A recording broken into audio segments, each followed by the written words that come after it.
trying to start this other video. Hello, good afternoon, ladies and gentlemen.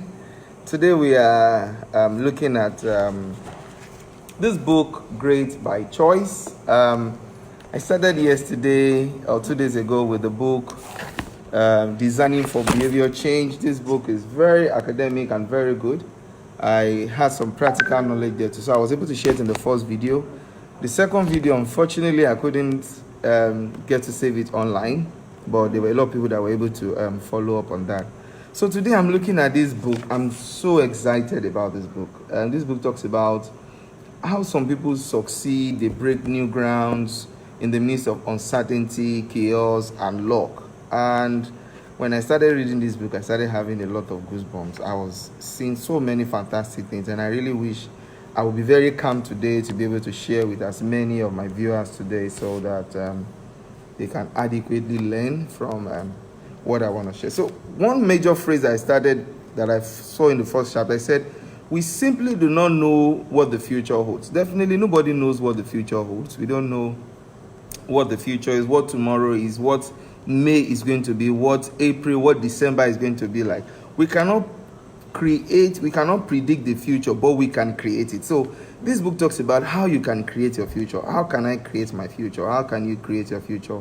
Bearing in mind that, yes, I cannot predict the future. So the writer took us back to about 15 years ago, and he talks about some things about some people that started business. This book is very good for anybody that is a business owner or starting a business, Great by Choice, because he tried to evaluate about 7,000 businesses, and he came up with some very life-changing principles that people need to follow to be able to do well in business. So he came out about some facts, some things that made him delighted, some information they gather from experience, from research, and all of that. So I'll read a line from this book. It says, life is uncertain, the future is unknown. All of us are at home now, we are under lockdown, we don't know what is going to happen. Is this 14 days going to solve corona? What is going to happen to the economy of the United States? What's the impact on our Nigerian naira? What's the impact on the oil sector? $20 per barrel now. What is going to happen? So many uncertainties. Okay, what's going to happen to the real estate sector? What's going to happen to agriculture? There are a lot of industry that feeds from the very big ones. Now government spending is going to go down. Like the budget for 2020 is finished already at $20 per barrel. So what is going to happen? There will be less contracts, there will be less money, which is why this book is good. I will try to be calm so I won't rush, because I'm really excited about this book. So we need to be able to do something which this writer said. He said we have to master our own fate.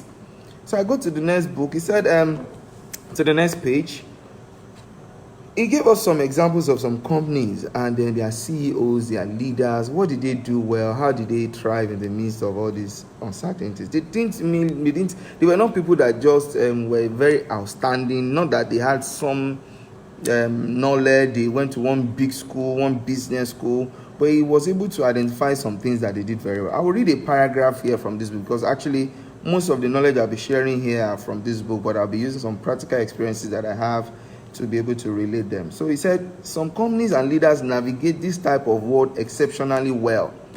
They don't merely react, they create. So in the midst of what we are now, if you're a leader, you should be thinking of what you can create.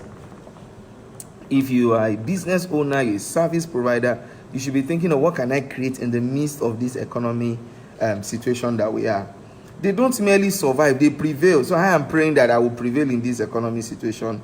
That is why I'm trying to read all this book. I'm going to have a very big journal that I'll be writing things, because it's a time for me to actually withdraw and then think and start planning very well. Not just sitting down watching TV. And if you imagine the number of data that people are spending this holiday, is a lot, because everybody is just on social media and all that and all that. But for you as a leader, you must be able to do something well, not just following the crowd. So he said, they don't just react, they create. They don't merely survive, they prevail.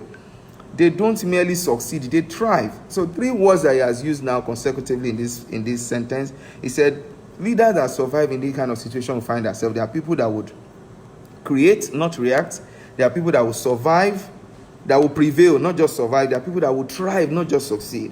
So they build great companies that can endure. So when you compare apples to apples, companies that have done well over the years, over a long time, that have they've succeeded, they've been able to do exceptional things. Compare them together. What did one CEO do than the other? What did this business owner do that the others didn't do? Those are the things that this writer exposed us to. So I'm really excited. He gave us an example of some businesses. So he gave us an example of Southwest Airlines. Southwest Airlines is a company in America that started between 1972 thereabouts, and then they're an airline industry. One thing most people don't know about airline industry is a very, very fragile industry. Like as we are now, no airline is flying. So they are the big loss. They have loans for the planes, they have staff they need to pay. So much things they are losing presently. And if you look at it now, when they are losing, there is labor issues, there is strike, there are so many things. They will be having issues. So if somebody is asking for the author of the book, Great by Choice, is Jim Collins. If you can see it, it's Jim Collins. I'm trying to respond to somebody from the viewers. Jim Collins is a very good book. He's written about 3 books successively on how leaders can do well in the midst of uncertainties. Okay, so to grasp the essence of our study, he used Southwest Airlines. He looked at what they did well, how did they grow, what were the method their owner used in the midst of the challenges they had at that time to be able to thrive very well. In fact, when I was reading this book, I had to write down a company, Johnson & Johnson. You know, Johnson & Johnson said last 2 weeks that they are going to start producing vaccines for corona. And when I watched their shares have started going up. So most of you are watching Netflix. If I've thought of this book, or if I've read this book before this virus started, before this lockdown, maybe I would have bought Netflix shares on Monday. And maybe by next week I will sell it. Because everybody is on Netflix now. Netflix is making money. So those are the smart things that some people do in this kind of a season. Not just joining them to watch, but investing in the people providing the service to make more money. So the man looked at what the Southwest do and made them very outstanding. He said, firstly, we should, as individuals, as business owners, as people providing services, we need to believe that the future will remain unpredictable and the world will remain unstable for the rest of our lives. So you can never have a year that you can say this year is very stable. In the midst of those uncertainties, you are the one to now take the bull by the horn and use some of these principles he's going to give us. Secondly, by looking at the best companies and their leaders in extreme environments. So when I say extreme environment, if you are able to do a business in Nigeria and survive, they're able to do a business in Nigeria and do very well. Honestly, Nigeria is a typical environment that is extreme. You don't get good loan to start your business.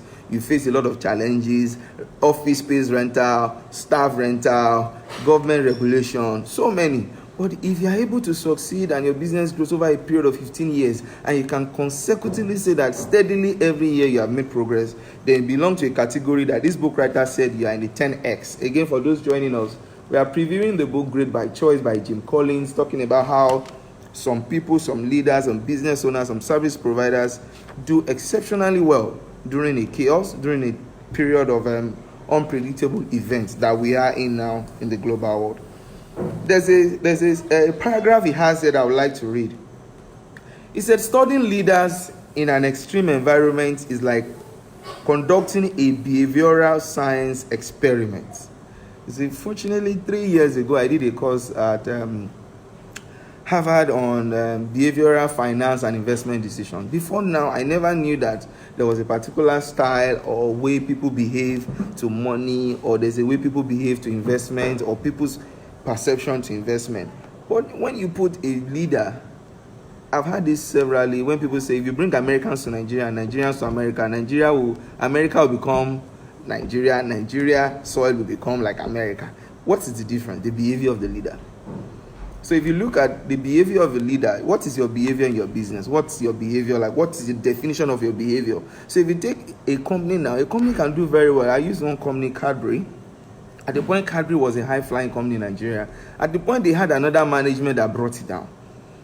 That's where you can mention about so many other companies like that and corporations. At every point in time, the behavior of the leader determines how well the business will thrive, whether they see opportunities, whether they just take things the way they see. So I'll go back to the paragraph I'm reading. It says, studying leaders in an extreme environment is like conducting a behavioral science experiment or using a laboratory centrifuge. Throw leaders into an extreme environment and it will separate the stark differences between greatness and mediocrity. between greatness and mediocrity. You see, one of my greatest fears going into this lockdown is that some people's business will not recover again. That's the honest truth. And some businesses will start during this lockdown. So it's your choice. Some businesses will start and they'll start growing from this lockdown, but some will go down and never recover again. I'm praying to God that mine will take a greater turn and start going up during this period. A study looks at how the truly great differed from the merely good. And then I also highlighted another point he wrote down in his book. He talked about how people lead differently. Sometimes the perception of luck and the definition of luck. So let me go to another page, the enterprise. In this place, I would not want to bother us so much. Here he did analysis of about 7,000 companies and then looked at how they have fared over a period of 10 years, 12 years, 15 years, and their successes. But he came out to come out with some summary about some of them. He said, what did great companies share in common? What did the great companies share in common that separated them from their direct competitors? Comparison. So as an individual, as a company providing service, what is one unique thing that you are doing in your business that separates it from others? So they systematically analyze some companies, looking at their dynamics, their founding roots, their organization, their leadership, their culture, their innovation, their technology, risk, and financial management skill, and luck. Looking at all of these things, he came up with a summary to say that most times people that succeed in chaos period, in uncertainty period, are not people that are naturally people that are so good at extreme creativity, extreme innovation, but they are just people that are visionaries. Visionaries, that's a very key word. So he said, he came up with some entrenched myths. That means some analysis, some summaries. He said, successful leaders in a turbulent world are bold. They are risk-seeking visionaries, are bold. I was having a conversation with one of my previous employees about 3-4 years ago, and she was asking me about how we are doing as a company. And I said, okay, we are trying, we are doing this. And I said, well, she can see that in the last 1-2 years, we started doing some things aggressively that we were too comfortable before. Yes, maybe at the point I realized that last year personally, that in my business at the point I became very conservative. I was not taking any risk. I was careful, almost like saying, let me protect what I have. I'm not willing to go out again. That's not a good trade of somebody that really wants to be great. I must say that, but you must also do that with caution. So that's also what this book is saying. It says successful leaders in a turbulent world are bold, risk-seeking visionaries. Contrary to the general finding, he said the best leaders we studied did not have a visionary ability to predict the future. So, school of thought says that for you to be able to succeed in a turbulent world, you have to be bold, you have to be somebody with a big vision, which is what I define myself to be. But let me tell you what this book found out from over 7,000 companies that they analyzed. They observed that people that actually succeed, successful leaders in a turbulent world, are people that worked, figured out why what they are doing is working, and built upon proven foundations. They were not more risk-taking. They were not people that took risks. They were not more bold. They were not more visionary.